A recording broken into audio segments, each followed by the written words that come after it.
Controversially, many fans describe the Shadow Throne as Gorod Krovi 2.0, but with some hugely irritating main quest steps and a wonder weapon that's completely useless, is that a fair comparison? It's an extremely tough question because alongside the bad comes just as many huge positives. Challenging boss fights, unique melee items, and a huge shift from horror to action. DLC 2 for World War II Zombies was a key part of the journey, but how good was it really?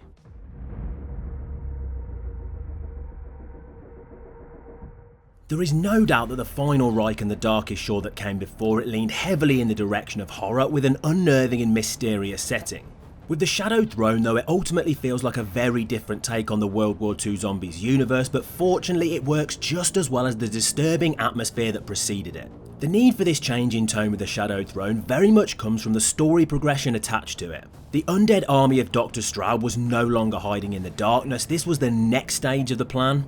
The horde of corpses had been unleashed, ravaging the world, and war-torn Berlin was lying in ruins. It's clear to see why so many players liken the Shadow Throne to Gorod Krovi, with the themes of devastated cities being obvious. But of course things are very different in the realm of World War II Zombies, with its far less fantasy-based setting. As soon as players arrive in the Shadow Throne, the underground tunnels they find themselves in provide a fantastic atmosphere of mystery and intrigue. What lurks above on the surface, what has happened to the city of Berlin, and what's in store for players as they explore. But even before they make the decision to do this, the map is already teasing things for fans that they'll soon discover.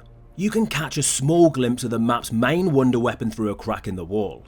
This is an amazing way to hook players immediately and give them a tiny glimpse of what the experience will have to offer if they put the work in.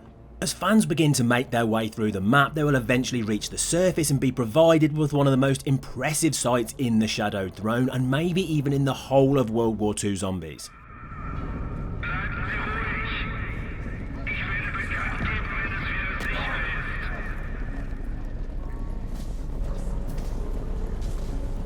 Now sure, this is not the first time we got on a site like this, with the final Reich providing something very similar, but there's something so much more impressive about it in the Shadow Throne.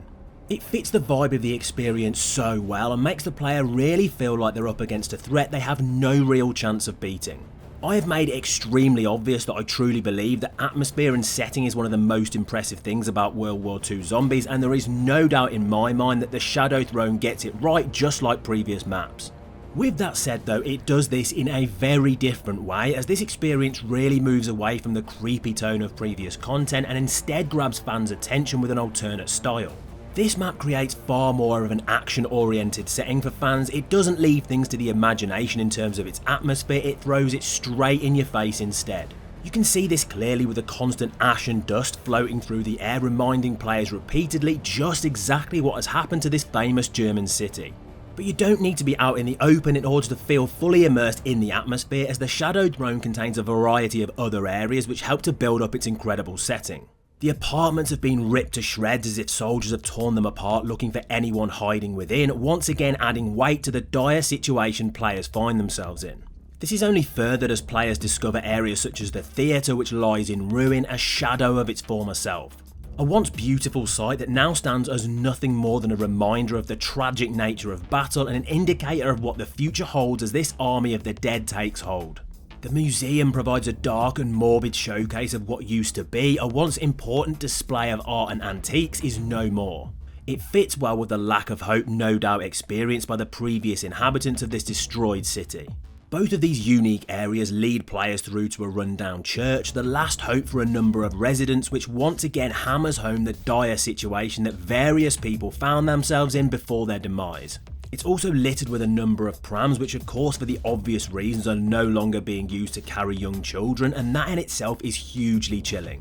The Shadow Throne in no way attempts to recreate the atmosphere which made the final Reich and the Darkest Shore so unnerving, and for that I'm actually really glad.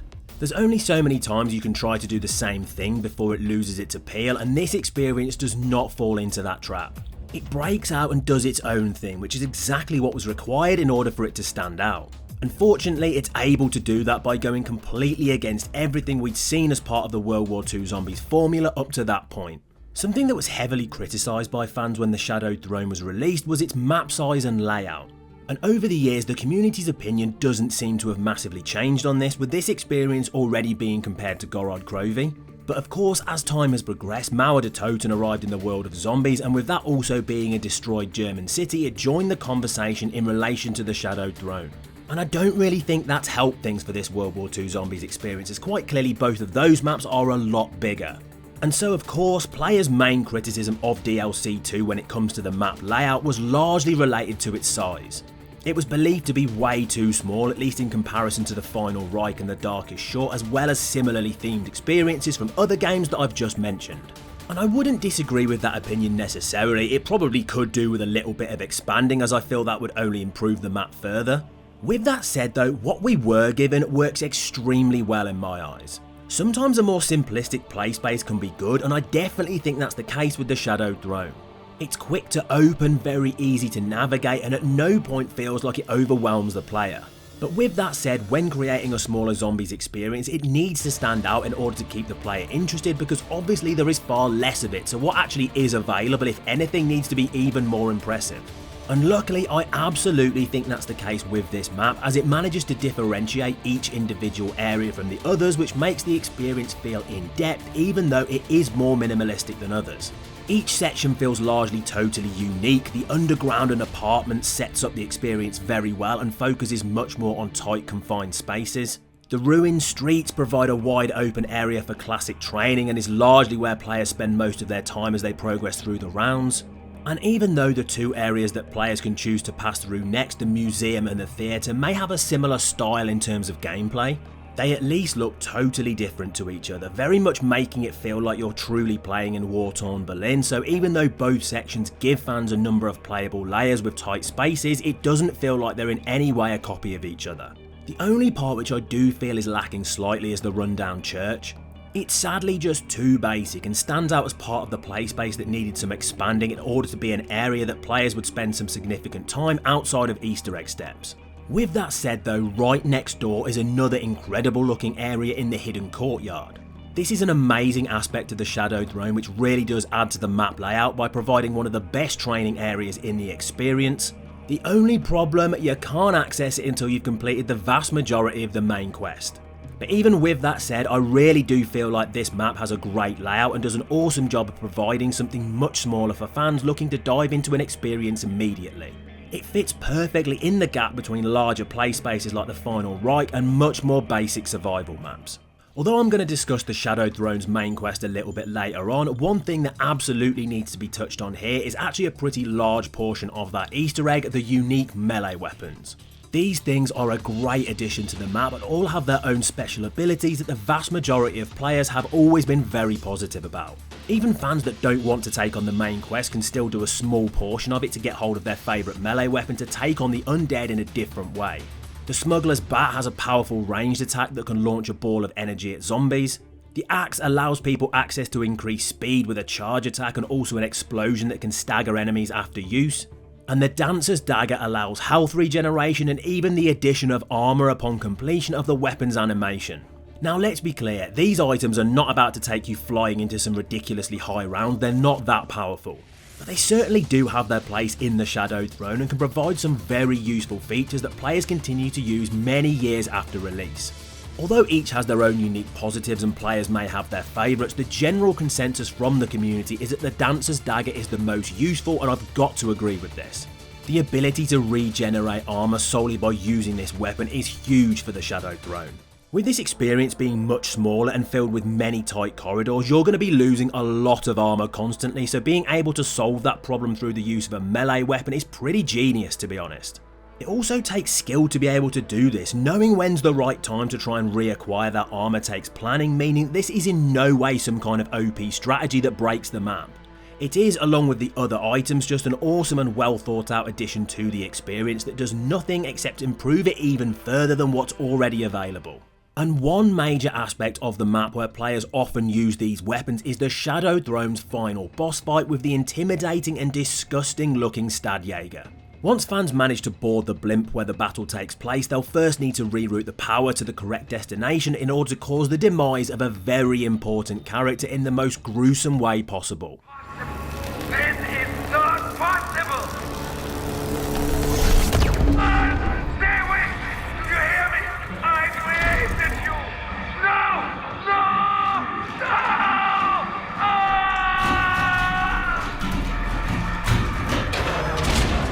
And just like that, the main villain of the story up to that point had met a very gory end, and it's all caused by the fans themselves. This doesn't happen in a cutscene, it's the direct results of our in-game actions, and that in itself is a very cool detail, and it all happens before the boss fight itself has even started. All that kicks off as soon as players try to leave, and their path is blocked by the truly intimidating foe that they need to take down. Coming off the controversy of the Darkest Shores boss fight, it doesn't seem like an exaggeration to say that the devs really needed to get this right in order to restore faith in the world of World War II zombies and their ability to design a top level final encounter. And in my eyes, they absolutely managed to do that. This thing is pretty crazy in all the right ways. It walks the line very closely between extremely challenging and fair for a variety of different reasons. First off, the area in which you fight the Stadtjäger and the hordes of zombies is extremely close quarters, making the fight feel massively tense and sometimes overwhelming, but that's how this kind of encounter should feel. It should cause panic and make the player believe there is no escape, and this fight on the Shadowed Throne does that perfectly. There's also no armor machine in this boss fight arena, which was of course also a major problem with the Darkest Shores final encounter. However, this time around the devs gave players the perfect solution, the Dancer's Dagger. As long as fans take this melee weapon with them into the fight, they technically have an unlimited supply of armor if they're skillful enough to use it at the right time. But of course that's no easy feat in such a confined play space, and when you combine that with the fact that the Stadtjäger is an enemy that needs to be taken very seriously, you have a genuinely interesting boss fight on your hands. Multiple stages with different attacks, this is absolutely one of the stronger final encounters in the World War II Zombies catalogue. Clearly it's not up there with the greatest ever made, with its much more grounded and somewhat realistic nature when compared to Treyarch entries, but it holds its own when compared to the content produced by the other Call of Duty studios. And I really think it's one of the strongest parts of what the Shadowed Throne has to offer players. Every World War II Zombies experience is a tale of two sides, good and bad. And sure, some may lean more in one direction than the other, but the Shadowed Throne is actually far more balanced between negatives and positives than certain others. We've taken a look at what was often loved about this map, so instead, let's now take a deep dive into what just really doesn't work here.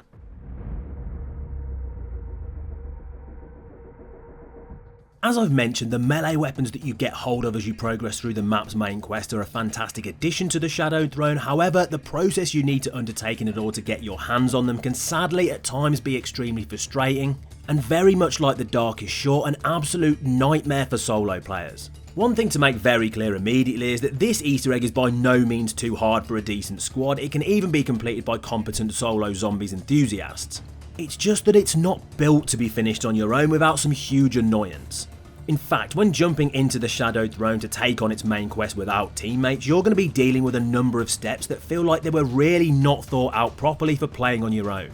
Repeatedly having to input various radio frequencies can feel like a huge chore, with a long animation for accessing the electronics and time-consuming process of using two dials. And this is no Cold War style task where taking on steps like this will cause the zombies to ignore you, allowing you time to do what you need to. It's a constant process of starting something and having to leave what you're doing to make sure that your armor isn't decimated by the undead. Either that or constantly having to waste your special ability in order to give yourself time to think. Things hit a new level of annoyance though in the final stages of getting hold of the Dancer's Dagger with the infamous safe step. I appreciate the attempt from the devs to do something that felt unique. I mean, sure, opening a safe in Zombies is nothing special, but this one is a little bit different. This is an old school version that works exactly as it would have done in real life, and for solo players that's actually a bit of a major problem. Doing this task in a squad is no issue. Someone just holds a zombie whilst you often repeatedly attempt to rotate the dial in the correct way. Clockwise, anti-clockwise, clockwise, and one final anti-clockwise. It's not too stressful with teammates as you have the chance to practice and correct any mistakes with a new try, but in solo that is absolutely not the case. Simply, it either needs to be done in between rounds very quickly or when using something like camouflage, and even then, due to its complicated nature, it can be a huge hassle for non-experienced players. Let's be real, someone less familiar with zombies content would have absolutely zero chance of working out how to do this without a guide. And incredibly, things get even more baffling with one of the final puzzles that needs to be completed to get hold of the Blade of Barbarossa. In the courtyard, players will find 15 statues, all of which need to be rotated to face the front. The difficult part, they all turn completely different amounts when shot, and all statues also turn by hitting other statues. So fans somehow need to work out exactly which statues need to be shot, how many times to do it, and in what order, all whilst training a huge horde of zombies. I mean, sure, the pause button exists in solo, but where's the fun in that? This puzzle is quite frankly incredibly difficult for anyone, but at least in a squad you can do the whole puzzle whilst a teammate does the rest, but when playing on your own you don't have that luxury. Not only that, but this could well be one of the most complicated puzzles in Zombies history. So much so that pretty much every guide you will ever see for this main quest will merely tell you to use an online puzzle solver in order to give you the answers you need, because it's just way too complicated for the vast majority of players to work out. The Shadow Throne sadly just deals with a lot of the same main quest problems that the Darkest Shore did. It's largely not balanced for solo players in any way whatsoever, and that's its major downfall. It's gotta be one of the most poorly thought out aspects of the whole experience. And it's not exactly helped by a wonder weapon that outside of its use in the main quest is largely completely pointless. This thing being called the Wonderbus honestly makes me chuckle, with the name obviously being a combination of blunderbuss and wonder weapon. The tragedy is it's not a good example of either of those things. It isn't really as unique or as cool as a blunderbuss, even though it does resemble one. And I don't really think it should even be described as a wonder weapon. There's no wonder to it, it's just a weapon, it's that weak. The process to get it is not necessarily bad, it's fairly simple and more interesting than certain others in the Zombies franchise. But it doesn't mean much when it provides you with something that you're not really going to use. Over the years, the community has seen so many electric beam style weapons that sadly this one just doesn't stand out as anything particularly special, particularly with it largely being underpowered. The one thing about it that does stand out is that technically it has infinite ammo, as the Wonderbus possesses the ability to constantly refresh itself by firing Geistkraft bolts into enemies. This in theory is an amazing feature, as it balances a wonder weapon really well by giving players a never-ending supply of ammo but forcing them to be the one to spend the time to regain it. But annoyingly, it doesn't really work in the Shadow Throne for a number of reasons. First off, it takes a ridiculously long time to regain all of the ammo for it. The ammo in the weapon doesn't last very long at all, and the wonder weapon itself is not strong enough once you reach higher rounds to even bother using. In theory, the idea was not bad at all, but its execution leaves a lot to be desired, and realistically there is just not any point using the Wonderbus outside of its need for the Easter egg and boss fight. Unfortunately, it's not the only thing that many consider to be hugely frustrating about the Shadow Throne. If there is one thing that World War II Zombies largely did very well, it was introducing a wealth of brand new enemy types to the game mode. Although they weren't always liked by many, there is no doubt that the devs really tried to introduce fresh enemies with a lot of its experiences. And I personally feel that in general they did a very good job of that, but with this map I'm not so sure. Just like the Darkest Shore providing players with the Moishlet, the Shadow Throne gave fans the brand new Gekocht enemy, and you're probably sitting here thinking, sorry, what the hell is that? Don't worry, no one actually calls it that, it's essentially unofficially known as the Sizzler now. First off, my issue with these enemies is not the actual design of the Sizzler, although they can be frustratingly fast. I don't see that as a major problem. It was supposed to be different to everything else, and its speed is the one thing that makes it stand out. My issue with them is how they are constantly being forced on players with no way to stop it happening. If these just happen normally as part of every round like the other enemy types, it wouldn't be a problem. The issue is that the longer you take at the end of a round, the more of these you'll see. After a pretty early part of the main quest, every 30 seconds or so a normal zombie will be turned into a Sizzler, and you'll have to deal with it immediately, as you're not going to outrun these things for long. And this process will be constantly repeated over and over again until the round is finished. You can't stop it from happening, and because of this you essentially don't have the ability to save zombies to get any Easter egg steps done or acquire things you need. It's most likely implemented in this way to make parts of the main quest more challenging, but it's already completely unbalanced for solo players as it is, and this just makes it even worse in that respect. I think the enemy itself is interesting and a cool threat that needs to be eliminated quickly, but its execution in the Shadow Throne leaves a lot to be desired in my opinion. And talking about the implementation of certain features, we've got to talk about Pack-a-Punch in the Shadow Throne. The inclusion of this famous feature is largely pretty simple across various World War II Zombies maps. It generally doesn't require anything too insane from players in order to get access to it. But unfortunately, just like a few other things in this experience, it's very poorly thought out, with it being impossible to access without some kind of explosive weapon. So if you load in without some form of grenade, you literally cannot upgrade your weapon without first getting hold of an explosive weapon from the mystery box.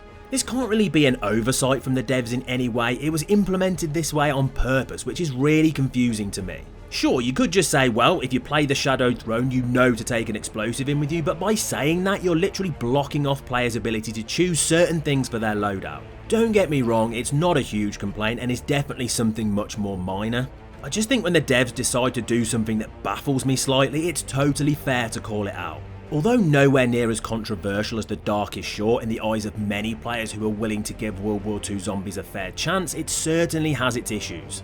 But with that said, this many years after the Shadowed Throne's release, how well does it truly hold up when compared to experiences like Gorod Krovi or Mauer de Toten?